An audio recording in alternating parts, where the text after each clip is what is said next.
Hey guys, कैसे हैं आप लोग। सबसे पहले इस वीडियो को अगर आप बंद करने का सोच रहे हैं तो अगर आपको सच सुनना पसंद नहीं है तो बिल्कुल वीडियो को आप बंद कर दें। और अगर आप एक स्टूडेंट हैं तो आपके लिए बहुत महत्वपूर्ण है ये। तो जो मैं अभी कहने जा रहा हूं, आगे के आने वाले 4 से 5 मिनट मैं आपका लूंगा, लेकिन उसमें मैं बहुत भयानक बातें बताऊंगा। प्लीज आप सुन लें। अगर आप एक स्टूडेंट हैं, अगर आप एक युवा हैं, अगर आप एक बेरोजगार हैं तो आपके लिए बातें हैं। सुनिए। सीन कुछ इस प्रकार का है कि आईबीपीएस की आज वैकेंसी आती है। 2020 का समय चल रहा है, कोरोना का काल चल रहा है। मैं कुछ बातों को मानूंगा और कुछ बातों को आपके सामने बोलूंगा भी। सीन ऐसा है कि 2020 में आज वैकेंसी आती है आईबीपीएस की, और आज वैकेंसी आती है 1167।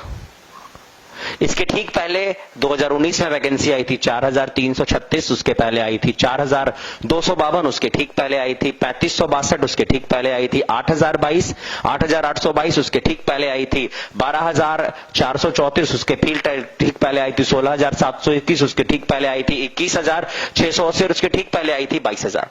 2012 में वैकेंसी जब 22000 पिक पे थी, उसके बाद ये गिरते कहां पहुंच चुका है? 1667 पे, 1167 पे। आप एक बात बताइए, इस तरीके से अगर आप वैकेंसीज को कम करते जाओगे, बैंक को मर्ज करते जाओगे, तो एक आम आदमी कहां जाएगा? आप हमेशा प्राइवेटाइजेशन को जोड़ दे रहे हैं। अगर प्राइवेटाइजेशन होगा तो लोग जॉब कहां पे करेंगे? क्या आत्मनिर्भर इतना इजी है आत्मनिर्भर बनना?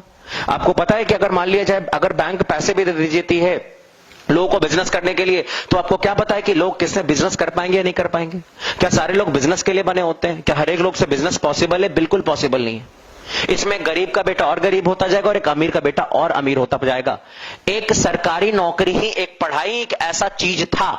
शिक्षा व्यवस्था ही हमारी शिक्षा व्यवस्था एकदम बिल्कुल भी सही नहीं है। और शिक्षा एक ऐसा चीज था जिसके बदौलत एक गरीब आदमी भी आगे बढ़ के अपने बेटे के दम पे वो अपना दिन चेंज करना सोच सकता था, लेकिन वो भी पॉसिबल नहीं है क्योंकि वैकेंसी इतनी घट गई है। कहां से होगा? 1167 वैकेंसी है। बच्चा क्यों तैयारी करेगा ये बताओ मुझे। और इतनी वैकेंसी पे क्या होने वाला आप मुझे ये बताओ।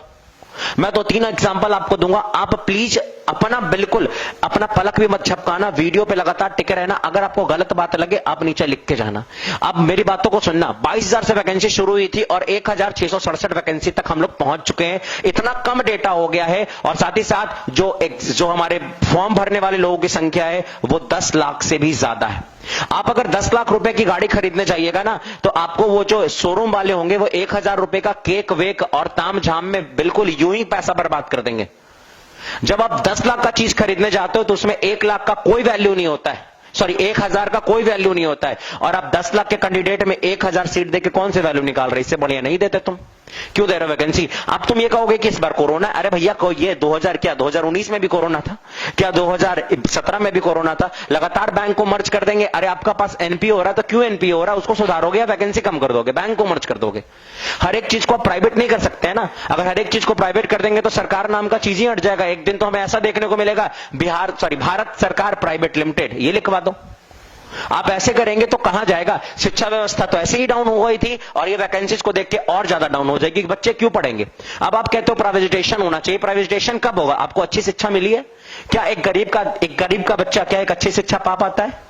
कोई गरीब का बच्चा अच्छी शिक्षा कैसे पा पाएगा? भाई वो सरकारी स्कूल में जाता है और आप लोग सरकारी स्कूल के मास्टर को भी कहां छोड़ते? उससे जनगणना करवाते हैं, कोरोना में करवाते हैं, इलेक्शन में काम करवाते हैं। वो इलेक्शन में काम करने आया, पढ़ाने आया है? कहां से होगा काम? आप ही बताओ।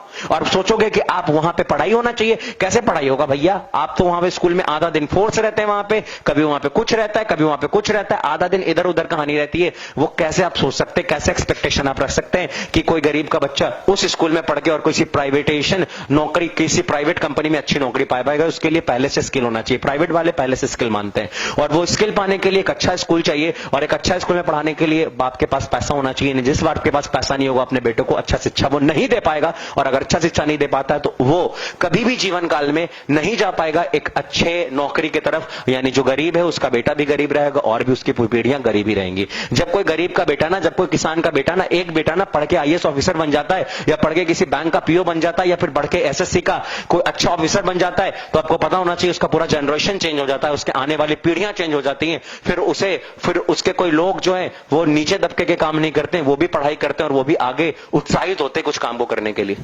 आप खुद सोचिए, अगर वैकेंसी नहीं रहेगी तो बच्चा क्यों पढ़ाई करेगा। और एक बात और, अगर आपको प्राइवेट करना है कोई बात नहीं, प्राइवेट करना बहुत अच्छी बात है, लेकिन आपकी शिक्षा नीति पहले से प्राइवेट लाइक नहीं है। हमारी शिक्षा व्यवस्था प्राइवेट लाइक नहीं है। बच्चों को उस तरीके से ट्रेंड करिए। आप भाई प्राइवेट पहले कर रहे हो और बाद में शिक्षा व्यवस्था ला रहे हो, फायदा क्या? पहले शिक्षा व्यवस्था लाइए, उसके बाद आप प्राइवेट करिएगा। आगे आइए, आगे देखिए, आपको पता होना चाहिए जनरल और ओबीसी वाले को 850 रुपए लगेंगे और 175 रुपया देना पड़ेगा एससी एसटी वालों को। आपको पता है कि कम से कम 10 लाख लोग इस फॉर्म को भरेंगे और 10 लाख से ज्यादा। मैं एक आमूमन बता रहा हूं, पिछले साल 20 लाख लोगों ने फॉर्म भरा था, इस लाख मान लेते हैं कि 10 लाख लोग फॉर्म भरते हैं, तो अगर 10 लाख लोग फॉर्म भरते हैं तो आपको पता होना चाहिए कि सरकार के पास 85 करोड़ रुपया जाएगा। और इस 85 करोड़ में से मान लेते हैं कि 10 करोड़ एग्जाम लेने और ट्रेनिंग कराने में खर्च कर देगा, तो उसके बाकी का 75 करोड़ का हिसाब कहां पे गया? आप मुझे जल्दी से बताइए, 75 करोड़ जाएंगे कहां पे? ये 75 करोड़ क्या होगा? आप कहोगे सर्विस होगा, उसको सैलरी मिलेगा, तो जो सर्विस करेगा वो क्या सर्विस नहीं करेगा?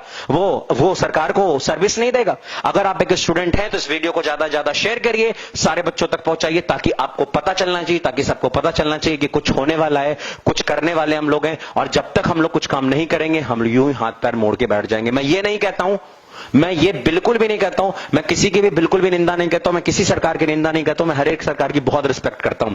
बहुत अच्छा है हम लोग राम मंदिर बना रहे हैं, बहुत अच्छा है हम लोग 370 हटा रहे हैं, बहुत अच्छा है हम लोग पुलवामा अटैक का हमला ले रहे हैं, लेकिन बहुत अच्छा तब होगा जब हमारे देश के युवा कुछ करेंगे, बेरोजगार नहीं घूमेंगे। मेरे भाई, बेरोजगारी बहुत बढ़ रही है, और अगर आपको लग रहा है कि आप बेरोजगार हैं तो इस वीडियो को शेयर करिए। और इस वीडियो को ऊपर नीचे कुछ लिखने वाले लोगों को मैं पहले ये बता दूं कि बेटा, आप लिखने के लिए तो कुछ भी लिख सकते हो, बाबू आप लिखने के लिए तो कुछ भी लिख सकते हो, बच्चा मेरे आप लिखने के लिए तो कुछ भी लिख सकते हो, लेकिन एक बड़ी बात आती है, एक बहुत खूबसूरत आती है कि भाई आप पहले उस स्टूडेंट को देखिए जिसका लास्ट साल था, जो कई सालों से मेहनत कर रहा था, कि अगर वो इस बार कुछ एग्जाम देता है और एग्जाम निकल जाता तो उसके साथ कुछ होगा।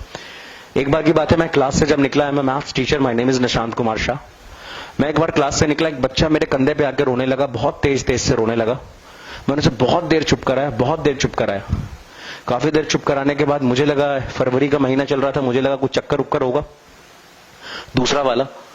लेकिन वो बच्चा बहुत देर के बाद चुप होता और वो कहता है कि सर, पापा ने मेरे को इस बार पटना भेजा था, पापा मेरे किसान है, कि एनटीपीसी आने वाला है, एनटीपीसी में मैं जॉब कर लूंगा पढ़ाई करके, लेकिन सर एनटीपीसी का तो एग्जाम ही नहीं हो रहा है। जब एनटीपीसी का एग्जाम नहीं हो रहा है तो पापा आप कह रहे हैं कि बेटा इससे ज्यादा मेरे पास पैसा नहीं है, अब गांव लौट जाओ।